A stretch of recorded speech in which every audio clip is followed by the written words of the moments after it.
В эфире информационная программа «Алато». В студии работает Нурсултан Джакотбеков. Здравствуйте и смотрите в программе. В госрезиденции Аларча под председательством главы государства прошло заседание Совета по судебной реформе. Для развития бизнеса и промышленности в Кыргызстане образован Комитет по развитию промышленности и предпринимательства при Национальном совете по устойчивому развитию. Добро пожаловать в Кыргызстан! Каракольская лыжная база вошла в десятку лучших среди стран СНГ. На радость детям в Национальной филармонии прошла новогодняя елка мэра.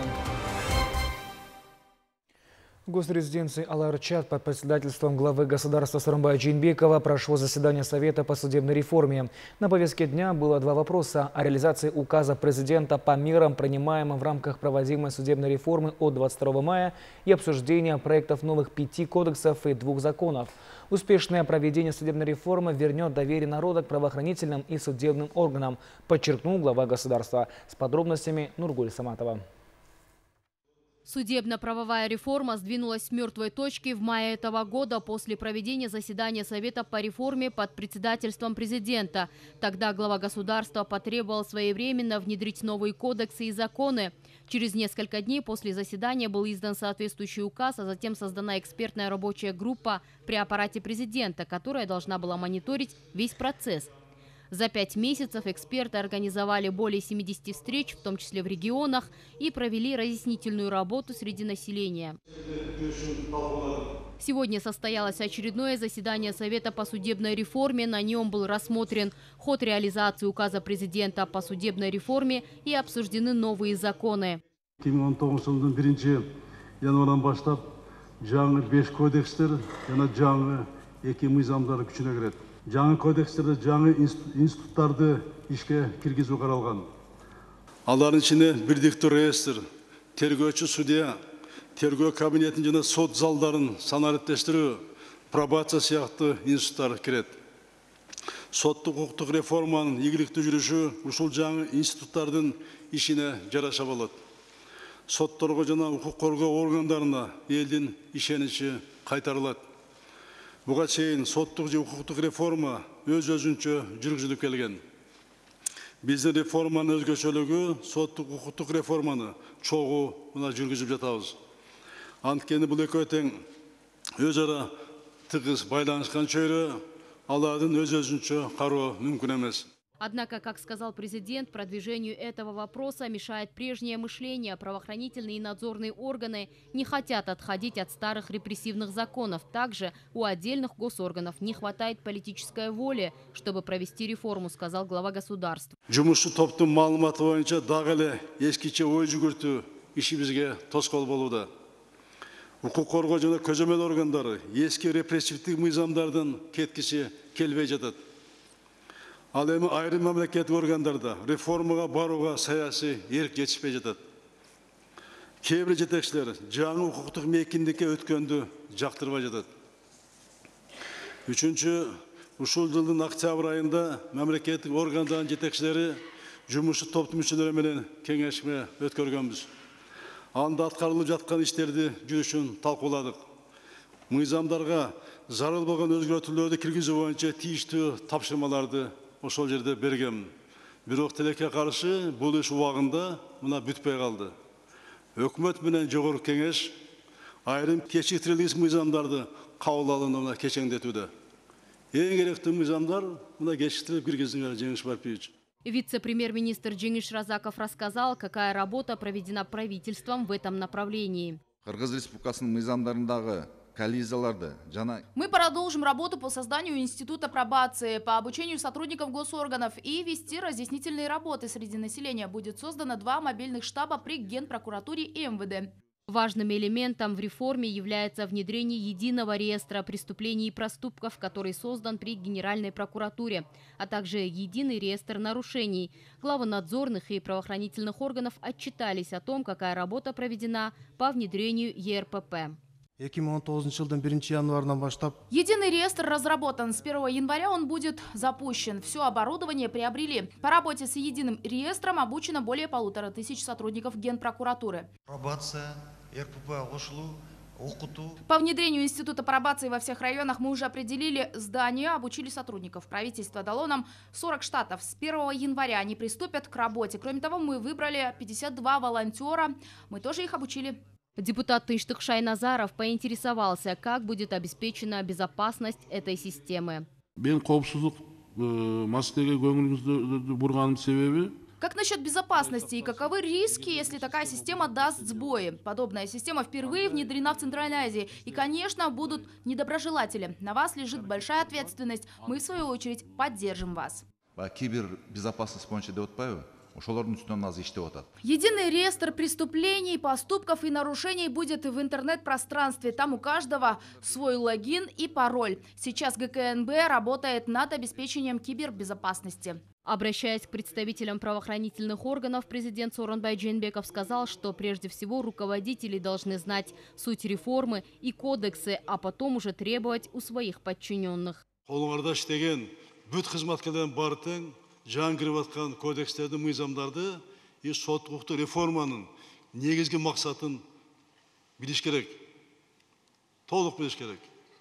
Өзіңер толық білбей тұрып, бұл реформаның маңызын, ошол кодекстерді, ошол мыйзамдарды жатқа білмейінше, қолыңардағы іштеп жатқан, ошол реформа іске аша тұрған бүт қызматкерлерді, экзамендерді алып, аттестация қылып, алардан талап қоймайынша, бұл соткық реформа тез ишке ашып кетпейді.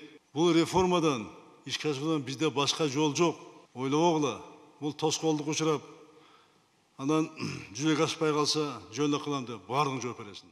Однако не все руководители областных и районных подразделений правоохранительных и надзорных органов знают о новых кодексах. В этом президент убедился лично. Мен ушул жылдын сентябрь айында Ошко иш сапарыменен барып, ал жерде Ош областынын Ош шаарынын сот бийлигинин жетекчилерин, укук коргоо органдарынын жетекчилерин топтоп ушул боюнча мен ой пикир алмаштым. Мындай ачык айтайын, сентябрда ошол жерде эми ушундай башталат деген, ал мыйзам, кодекстер деп жазылган. Бунун жыйынтыгы эмне болот? Сентябрь айында эң чоң областтын Ош шаарынын жетекчилери билчү эмес. Успешная реализация судебно-правовой реформы вернет доверие граждан государству и правоохранительным органам. 2005-2010 жылдагы революциялар неге болду? Эмне үчүн болду? Реформанын жоктугунан, коррупция менен адилетсиздик мамлекет таркагандыгынан, укук коргоо органдарынын, сот бийлигинин уюшкан кылмыштуу топтору менен кошулганы, ошо коррупцияны күрөштү кылбаганы, ошоно чогуу болгону элдин кыжырын келип чыкты. Бул жөн болгон жок. Түздөн тиешеси бар ошол революцияга. Укук органда сот бийлиги, аткаруу бийлиги. Ошонусу айтылып жүрөт да, тоогурдаган камалып, миллион урдаган миллиарддан камалбайт деп сөз жөн чыккан эмес да. Главная цель этой реформы – гуманизация судебно-исполнительной системы. Анча оор эмес кылмыштар билесиңер алынып, алар жоруктар кодексине киргизилген. Эми бул кылмыш болуп саналбайт. Буну да айтышым мүмкүн. Мына мурунку олуттуу эмес, мына жеңил кылмыштарга жазага тартып, түрмөдө отурса, андай толтура. Азыр баягы мурунку велосипед урдаган, телевизор урдаган, тоог урдагандарды айып пул салып, алардын барлыгын тарбиялоо иштери жүрөт. Коомдо жана түзөт иштери жүргүзүлөт. Мына айырмасы, эң чоң айырма ушул болот. Биз коомдо бир гана жазалоо эмес, биз тарбиялоо иштерин унутпаш керек. Жазалап, соттоп, түрмөгө түзүп коюп жеңил ал. Бирок аны коомдо салып, элге салып, тоог урдаган, телевизор элге салып, айып пулун төлөтүп, уяткарып, аны түрмөгө отузбай алып кала турган адамдар көп да, адашкандар көп да. Затем выступили эксперты рабочей группы по мониторингу судебной реформы. Ну, с прошлого заседания Совета была действительно проделана большая работа. Фактически за полгода была выстроена системная работа с более таким четким, были четко очерчены границы полномочий государственных органов в сфере регулирования уголовно-правовых отношений. Во-вторых, появилось понимание сути реформы в силу проведенных мероприятий по обучению сотрудников. Председатель Верховного суда Гульбара Калиева рассказала о законопроекте, по которому упраздняются межрайонные суды. Предполагается упразднение межрайонных судов и передача их функций районным. Районным судам будет передано рассмотрение экономических дел, а на базе межрайонных судов решено создать административные суды. Закон, который упраздняет межрайонные суды, и на их базе, значит, образуются административные суды. Это очень большой шаг в сфере становления административной юстиции, потому что та административная реформа, которая является составной частью в целом судебной реформы, она вот подошла к своему такому логическому завершению. Теперь у нас будут полноценные административные суды, которые будут рассматривать споры между гражданином и государственными органами. Это очень хороший проект закона. Я думаю, что если он в таком виде дойдет до парламента и депутаты его поддержат, то это будет большой успех. Президент напомнил, что больше всего кыргызстанцы жалуются на несправедливые решения судей. Практически 70% всех обращений граждан в адрес президента касается незаконных решений служителей Фемиды. Жарандарыбыз кейбір соттық шешімдерге судьялардың жүрін тұруына абдан көп наразылықтар бар. Фемиданың кейбір қызметшілері судьялардың көзқарастығын жауапкершілік қатары қабыл алып, әділетсіз шешімдерді шығарған учурлар коомчулукты тургутуп, адамдарды көпчүлүгүн кабатыр кылууда.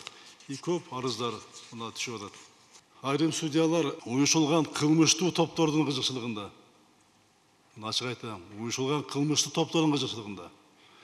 Чет өлкө жарандарын жана инвесторлордун республикабыздагы мүлктөрүн тартып алуу максатында мыйзамсыз чечимдер чыгарып жаткандарды мына күбө болдубуз. Өкүнүчтүүсү, мындай көрүнүштөрдүн бардыгы мына мамлекетибиздин инвестициялык абалын төмөндөтүп, чет жактан кечүү акчаларды мына бизден качырып атат. Бул жалпы экономикабызга абдан чоң залакка тийип жатат.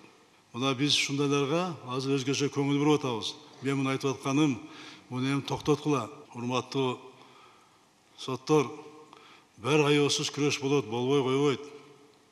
Силер кол тийбестикти башкача ойлобогула. Силер мамлекетти, элди ойлогула бардыңар. На заседании выступили и другие члены Совета по судебной реформе, депутаты ЖК Эмиль Токтошев, Максат Сабиров, заместитель руководителя экспертной рабочей группы Гульмира Маматкеримова. По итогам заседания с учетом предложений был принят проект решения Совета по судебной реформе. Нургуль Саматова, Бактурсун Душенбеков, Фулан Сатиев, Общественный первый канал. Сооронбай Жээнбеков переговорил по телефону с коллегой из Туркменистана Гурбангалой Бердымухамедовым. В ходе разговора президент тепло поздравил туркменского коллегу и народ Туркменистана с наступающим новым 2019 годом. Главы государств также обсудили ход реализации достигнутых договоренностей в рамках государственного визита Сооронбая Жээнбекова в Туркменистан в августе 2018 года, а также наметили совместный план на 2019 год по активизации двустороннего сотрудничества.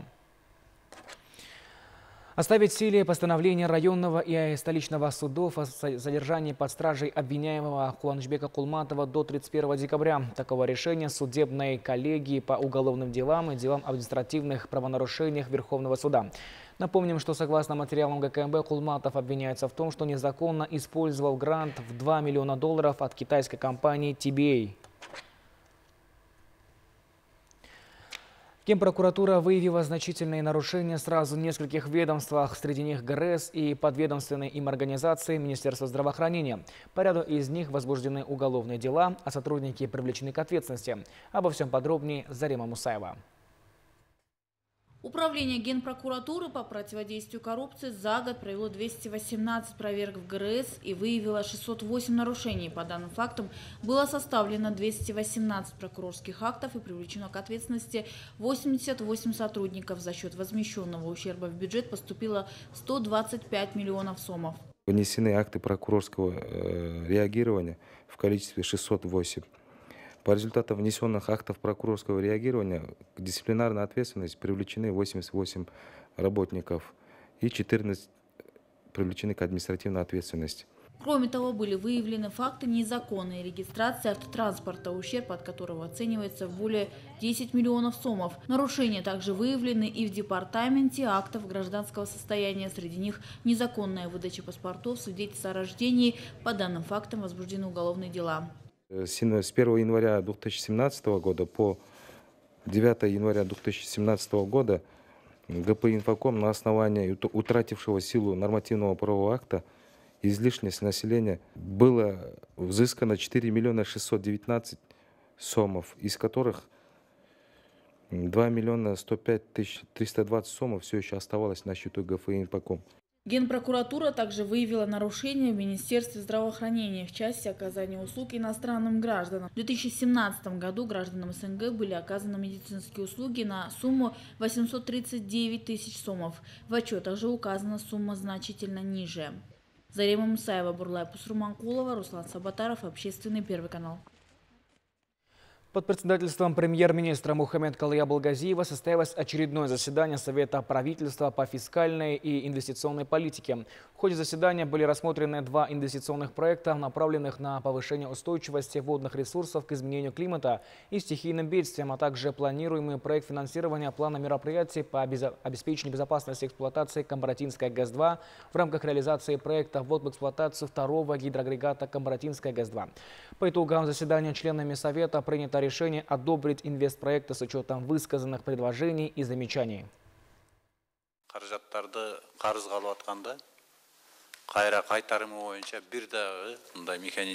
последующем у нас обязательно должен быть такой механизм. Не должно быть такого отношения. Мы не должны думать, что это проблема тех, кто придет после нас в будущем.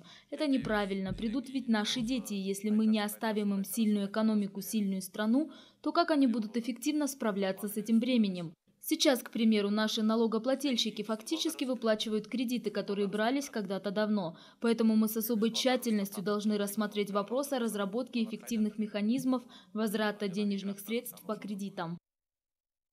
В Кыргызстане образован комитет по развитию промышленности и предпринимательства при Национальном совете по устойчивому развитию. Основная задача комитета – привлекать представителей бизнес-сообщества, научных кругов к разработке предложений, чтобы сформировать благоприятную для ведения бизнеса развитие промышленности и привлечение инвестиций госполитику. Бермет Курманбекова продолжит тему. Комитет начнет свою работу в самое ближайшее время. В частности, новый госорган будет анализировать, мониторить, вырабатывать рекомендации по вопросам развития промышленности и предпринимательства. Мне кажется, это ничего не даст. Будем двигаться, как и мы сегодня есть. Да? Мы должны стратегически решить те вопросы, комплексные подходы, то есть комплексные меры мы должны выработать и стратегию развития нашей отечественного производства. Повышение конкурентоспособности, экспортного потенциала страны, оптимизация государственного регулирования предпринимательской деятельности. Эти вопросы будут в центре внимания специалистов. Он в целом направлен на консолидацию всех усилий и ресурсов для того, чтобы мы могли выработать рекомендации по проведению промышленной политики, проведению мер или реформ в сфере улучшения бизнес-среды и инвестиционного климата в Кыргызской Республике. Предполагается провести первую рабочую встречу в первом квартале 2019 года. Данная встреча будет посвящена вопросам развития промышленности в регионах. Для рассмотрения актуальных вопросов комитет вправе привлекать представителей профильных ведомств, местных и зарубежных экспертов. Члены нового госоргана также намерены тесно сотрудничать с представителями местных самоуправлений. Есть надежда, что дела как-то сдвинутся, потому что те точечные вопросы, которые касаются некоторых государственных органов, мы с ними стараемся решать. Мы участвуем в рабочих группах, в комиссиях, на постоянной основе ведем переписку. А там, где нужно вмешательство высших должностных лиц, то, конечно, мы эти вопросы будем на такие площадки поднимать. За последние годы у нас такой площадки не было по постоянному взаимодействию на уровне президента, на уровне главы государства. Создание такого рода госоргана поддерживают и представители бизнес-сообщества. Ожидание у нас, что этот комитет будет решать тех задач, которые были нерешаемые, да, которые промышленности, развитие промышленности, развитие предпринимательства. Ну, например, есть проблема нормативно-правовых актов, есть проблема фискальной части. Мы очень надеемся, что эти вопросы будут через этот комитет будет решаться. Комитет возглавляет президент. В его состав также входят депутаты Чугурку Кенеша, представители госорганов, бизнес-сообщества, научно-академических кругов и независимые эксперты. Бермет Курманбекова, Азамат Кадыр Токтоев, Общественный, Первый канал. Утвержден республиканский бюджет Кыргызстана на 2019 год и прогноз на 2020-2021 годы. Соответствующий закон подписал президент Сооронбай Жээнбеков. Закон принят Жогорку кеңешем 29 ноября. Доход установлен в сумме более 150 миллиардов сомов. Расходы определены в размере более 160 миллиардов. Предельный размер дефицита на 2019 год установлен в сумме 10 миллиардов сомов. Закон вступает в силу с 1 января. Семью, которая полуторагодовалого мальчика оставила на остановке, поставили на учет. Ее включили в список семей, находящихся в трудной жизненной ситуации. По словам главы Минсоцтруда Улугбека Кочкорова, в настоящее время ребенка вернули родным. Специальная межведомственная комиссия проводит работу по этой ситуации. Определять ребенка в интернат пока нет необходимости, так как для этого нужен отказ от малыша со стороны обоих родителей. Его нет. Но семья взята на контроль. Теперь ее постоянно будут проверять социальные работники и следить за здоровьем и состоянием малыша, сказал министр. Участвовать или организовывать митинги не намерены. С таким заявлением сегодня выступили члены объединения «Кыргыз-Чоролору». По их словам, на просторах интернета появилась информация о том, что 7 января Нового года пройдет митинг, который якобы организовывают «Кыргыз-Чоролору». Но сами представители объединения утверждают, что это всего лишь провокация. Мы к этому митингу не имеем отношения. Мы каждое решение принимаем коллегиально и только после принимаем решение, официально уведомляя госорганы. За этим митингом стоят третьи лица, у которых свой интерес. Мы обращаемся к народу. Не поддавайтесь на такие провокации. На прилавках магазинов и супермаркетов Кыргызстана появятся маркированные куриные яйца. Теперь при покупке яиц не нужно искать срок годности. Вся информация маркирована на самой продукции. Две крупные птицефабрики Кыргызстана запустили маркировочную машину. Таким образом, предприниматели переходят на полную сертификацию в рамках ЕАЭС. Сайкал Султанкулова обо всем подробнее. Две крупные птицефабрики Кыргызстана запустили маркировочную машинку и переходят на сертификацию по стандартам ЕАЭС. По действующим нормам Союза маркировка должна быть на каждом продукте, в том числе и в яйцах. Полуавтоматический волоскоп. Женщина отбирает грязное яйцо, помечает кнопкой грязное яйцо, треснутое яйцо и отправляет. Соответственно, уже компьютер знает, на какую линию пойдет бракованное яйцо. Далее у нас есть весовая система. Она, получается, у нас наши весы находятся сверху, а продукт снизу. Поэтому никогда продукт не касается весов и не пачкается. Соответственно, есть категории, начиная от S3, вы видели в магазинах ISO, S1, там, высшие категории. Все это уже отправляется на упаковочную линию. В год кыргызстанцы потребляют более 420 миллионов яиц. Так называемые столовые яйца, куриные и перепелиные. Отечественные производители обеспечивают страну этой продукцией только на 40%. Остальные 60% завозятся из-за границы. Если раньше кыргызстанцы гадали, свежее ли это яйцо, то теперь при покупке яиц не нужно искать срок годности. Вся информация маркирована на самом яйце. Постепенно все отечественные товаропроизводители будут проводить подобную маркировку. Маркирование – это контроль за каждым товаром, контроль качества товара и контроль до конечного потребителя. Это требования есть. Это во всех продукциях, которые ежедневно используют наши граждане Кыргызской Республики. Так буква «С» означает столовое яйцо, которое реализуется в течение 25 дней. Второй знак в маркировке означает категорию яйца в зависимости от его массы. Маркировка СВ указывается на столовых яйцах высшей категории. На каждом яйце у нас вот маркировка, логотип нашей фабрики и категория яиц, да? S1, S2, S3. Мы можем здесь также ставить ежедневную дату выпуска яйца. Человек приходит в супермаркет, видит, какого числа поступило яйцо в продажу. И этим он будет уверен, что яйцо свежее поступает в магазины. В настоящих яйцах целый кладезь питательных веществ – жиры, белки, глюкоза, углеводы, минералы, множество ферментов, а также набор витаминов. Но яйцо необходимо употребить в течение 21 дня. После полезные свойства теряются. Каждый потребитель теперь сможет увидеть на каждом яйце дату производства, то есть и отслеживать его сроки годности. чего, например, не могут делать там импортное яйцо, которое заходит в нашу страну незаконным путем, без маркировки, непонятного происхождения. На рынок Кыргызстана десятки тысяч яиц завозятся контрабандным путем. Не исключено, что на прилавках супермаркетов есть и искусственные яйца из Китая. Талант жителей Поднебесной в сфере подделок еды давно не новость. Казалось бы, сделать яйцо куда сложнее, а вот и нет. Искусственные вы едва отличите от настоящего, поэтому лучше употреблять яйца с маркировкой отечественных производителей. Это и верный шаг в развитии кыргызской экономики, тем более в объявленный правительством 100 дней отечественного производителя. Сайкал Султанкулова, Тимур Сабигалиев, Общественный канал. На территории Кыргызстана существует 23 горнолыжные базы, из них функционирует 17. Так, по данным российского аналитического агентства Турстат, Каракольская лыжная база вошла в десятку лучших среди стран СНГ. О впечатлениях туристов Усен Кульбаев. Согласно исследованиям российского аналитического агентства Турстат, в нынешнем году увеличилось число россиян, желающих посетить горнолыжные базы Кыргызстана по сравнению с прошлым на 15%.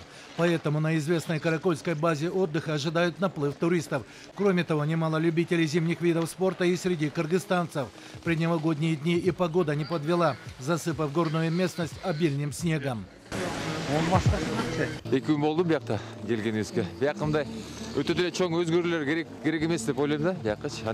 Мы приехали 2 дня назад. Здесь созданы все условия для туристов. Снега много, вокруг горы. Что еще надо отдыхающим? На январь многие дома отдыха в Караколе полностью забронированы. Для отдыхающих на горнолыжной базе построен коттеджный городок. Супер, конечно, база наша, это, наверное, лучшая база, честно говоря, что мы катаемся вот с детьми, катаемся с друзьями, семья вся выезжает в горы, в общем, супер. База Каракол, конечно, это, мне кажется, номер 1 в нашей стране. Ну, вообще, надо хотя бы раз в жизни приехать в Каракол, считаю. То есть здесь очень высокие старые ели, то есть атмосфера очень такая, знаете, положительная, эмоции добавляет, энергии. То есть, когда вы отдохнете, уже рабочая неделя начинается, так, знаете, с энергии. Я считаю, то есть надо вот отдыхать. То есть тут относятся друг к другу очень все положительно. То есть нет такого, как в городе, знаете, вот, каждый за себя толкается. Тут все друг другу помогают и все такие отзывчивые. Я считаю, что надо вот именно посетить такие места. То есть я рекомендую. Департамент США включил Кыргызстан в первую группу стран, где можно безопасно отдохнуть. Мы занимаемся полетами на парапланах, предоставляем дополнительный отдых для наших туристов. Можно сказать, что с каждым годом все больше людей начинает узнавать про парапланы, потому что это новый вид отдыха, новый вид спорта. По данным Всемирной туристической организации, туризм в Кыргызстане в ближайшие 10 лет станет одной из перспективных отраслей экономики. Усен Кульбаев, Эдиль Мельзбеков, Бакыт Шаимбетов, Общественный первый канал, Иссыкульская область.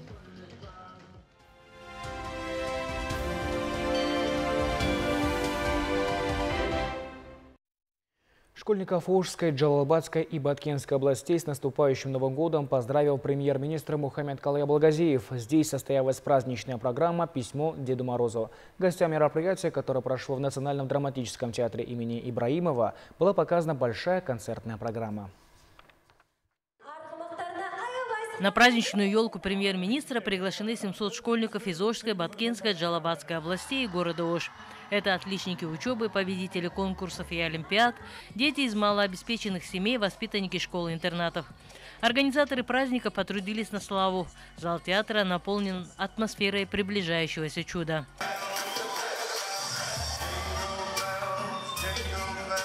В эти дни в сказку верит каждый ребенок. Кто-то даже пишет письма Деду Морозу со своими заветными желаниями. Среди них и Сагдиана Тишибаева. Ей хотелось узнать, как научиться делать фокусы. Письмо до адресата дошло, желание было исполнено. Девочку познакомили с настоящим иллюзионистом и даже позволили ему ассистировать. Мое желание сбылось. Я так давно хотела быть фокусником, показывать фокусы. Я когда смотрела еще телевизор, там фокусы были, я никак не могла понять, что это, как сделано. Мне очень понравилось. Желания у детей самые разные. Одни мечтают встретиться с известным артистом, другие сделать селфи с Дедом Морозом, третьи познакомиться со своим кумиром, к примеру, игроком Көкбөрі.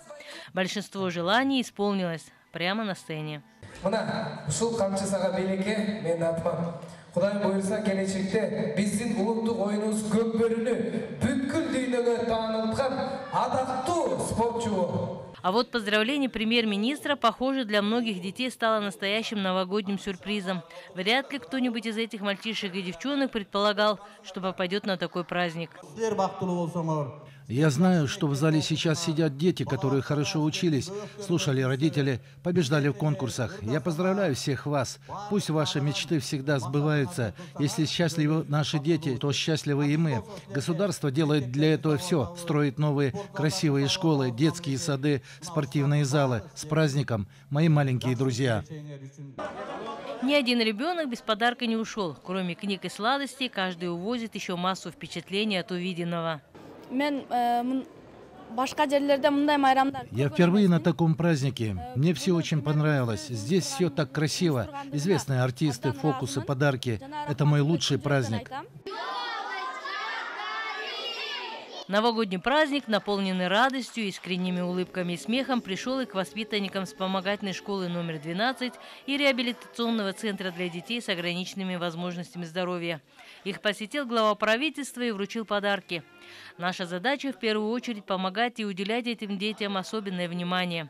Мы должны их сделать счастливыми, отметил он. Гульбара Кенджеева, Акжолай Башев, Общественный первый канал, Ош. В Национальной филармонии прошла новогодняя елка мэра. На нее были приглашены школьники, победители олимпиад, отличники учебы, а также дети из малоимущих семей. Каждый из 1100 приглашенных ребят ушел домой со сладким подарком. Подробнее расскажет Елена Ткаченко.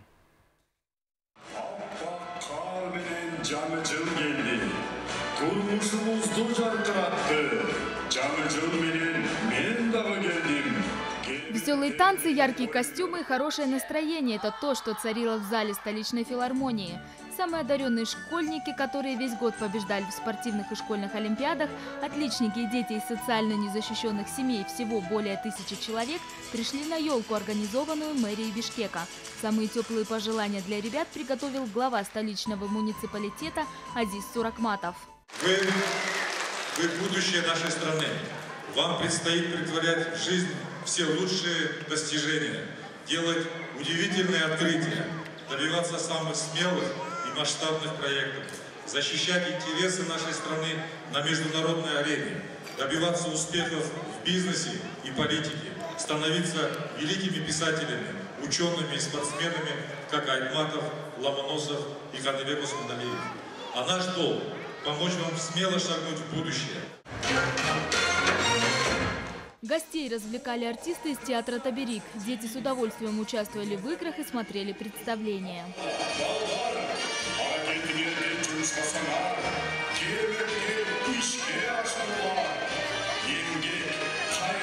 Юные зрители поделились своими впечатлениями и поздравили бишкекчан с наступающим Новым годом.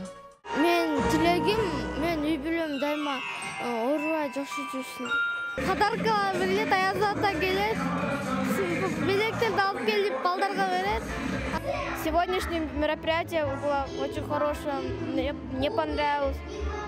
Вот это все представления были очень красивыми, хорошими. Еще одна елка с участием мэра пройдет 29 декабря. Помимо тех, которые здесь получают подарки, еще есть дети, которые у нас находятся дома, которые получают обучение на дому, да? Им тоже мы доставляем подарки. Помимо этого у нас еще 29 декабря будет вторая елка мэра, куда мы приглашаем более 800 детей, также сюда, в театр, также с вручением подарков, с такой же программой, но это уже для социально уязвимых детей, да?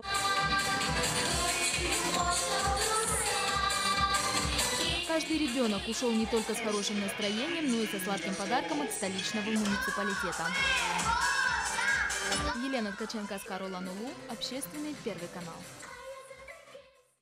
В преддверии Нового года сотрудники телеканала «Лото-24» устроили праздник для маленьких детей, которые вынуждены проводить в больнице праздничные дни.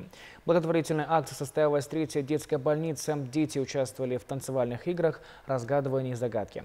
Подняла предновогоднее настроение ребятам встреча с Дедом Морозом и Снегурочкой, которые сыграли с детьми в увлекательную игру. А после совместного хоровода ребятишки читали стихи и пели песни главному волшебнику Нового года.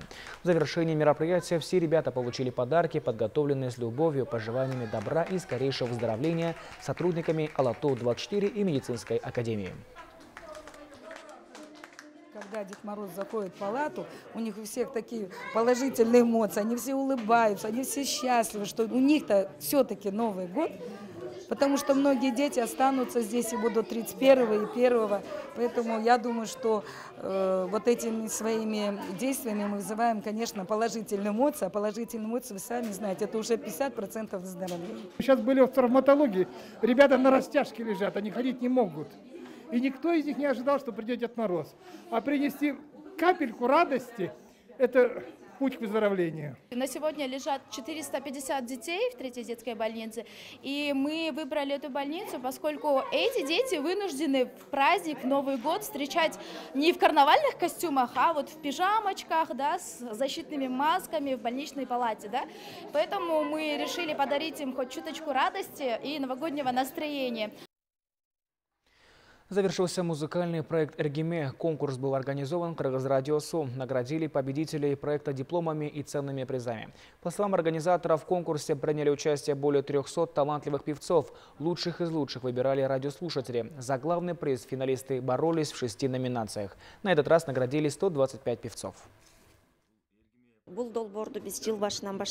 запустили наш проект в начале года, и вот сегодня подводим его итоги. Одним из главных критериев отбора был профессионализм участников. В отличие от других музыкальных проектов, в нашем конкурсе состязались эстрадные, фольклорные и даже оперные певцы. И на этом наш выпуск завершен. Эти и другие новости доступны в мобильном приложении Алатау-24. Главные политические, экономические, культурные события, свежие новости, аналитика, интервью и не только. Все это вы можете смотреть онлайн через приложение в своем мобильном устройстве. Будьте в курсе самых важных событий в стране с мобильным приложением Алатау-24. Далее информация о погоде на завтра. Мы желаем вам всего доброго и до свидания.